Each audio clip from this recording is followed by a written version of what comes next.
चला तर मंडळी, आज आपण बनवूया सोले वांगे.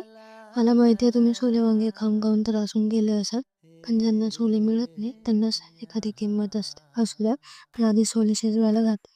नंतर कढईत तेल टाकून जिरे, मोहरी आणि लसूण जिऱ्याची पेस्ट टाकून घेतली. ते थोड्या वेळ होऊ देत आहे. नंतर चटणी चवीनुसार, हळद आणि नंतर धनेपूड ते पण होऊ देत आहे. आणि नंतर मटन मसाला जेणेकरून ते काही ना काही मटन फ्लेवर त्यामध्ये येतो. नंतर कस्तुरी मेथी टाकत आहे.